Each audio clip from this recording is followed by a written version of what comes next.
Launch উঠলে ডুবে মরবেন, কনস্ট্রাকশনের বিল্ডিং এর পাশ দিয়ে উঠলে হাঁটলে ট্রেন চাপা পড়ে মরবেন, আপনার ঘরে প্লেন ক্র্যাশ করলে আপনি মারা যাবেন।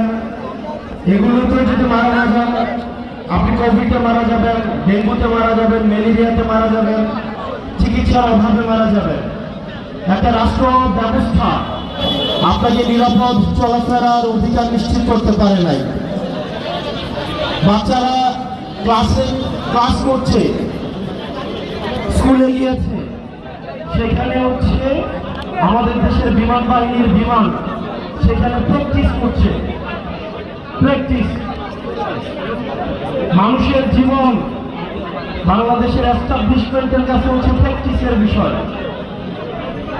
এই যে অবহেলা, এর দায়ভার অবশ্যই এই বাহিনীকে অবশ্যই নিতে হবে।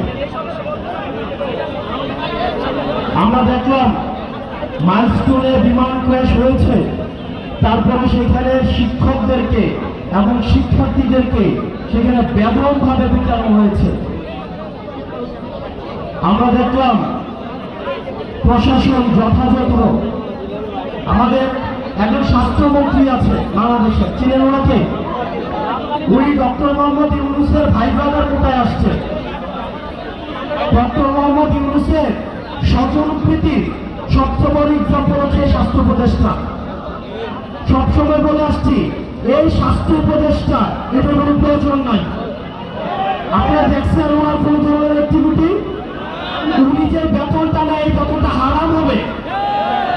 উনি যে গাড়িটা চড়ে সরকারের টাকায়, এটা হচ্ছে জনগণের সাথে বেমানি। এই স্বাস্থ্য উপদেষ্টা এটা কোনো কাজের না। উনি কিচ্ছু বুঝে না, উনি স্বাস্থ্য ব্যবস্থা বুঝে না, উনি চিকিৎসা বুঝে না, উনি ইনস্ট্রুমেন্টাল, ওনার কোনো নলেজ নাই। ওনার একমাত্র যোগ্যতা উনি গ্রামীণ ব্যাংকে ছিল এবং ডক্টর মোহাম্মদ ইউনূসের উনি হচ্ছেন খুব কাছের মানুষ, এটাই ওনার যোগ্যতা। এই স্বাস্থ্য উপদেষ্টা লইয়া আমরা কি করিব? এবং দুঃখজনক বিষয়, উনি নিজে চিকিৎসা করাইতে সিঙ্গাপুর যায়। উনি চিকিৎসা করাইতে নিজে সিঙ্গাপুর যায়। এখন আমরা বললে তো হচ্ছে বিরাট বেজার হয়, আমরা বললে রাগ হয়, রাগ।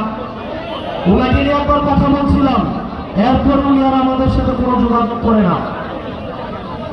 এই স্বাস্থ্য উপদেষ্টার অনীতিবিলম্বে এই জনগণের যে টাকা পয়সা উনি বেতন দিছে সেগুলো রাষ্ট্র কোষাগারে জমা দিয়ে ওনার অনীতিবিলম্বে পদত্যাগ করা উচিত। প্রিয় ছাত্রবাসী, আমরা অভ্যুত্থানের পরে রাষ্ট্রটাকে ঢেলে সাজাতে চাইছিলাম।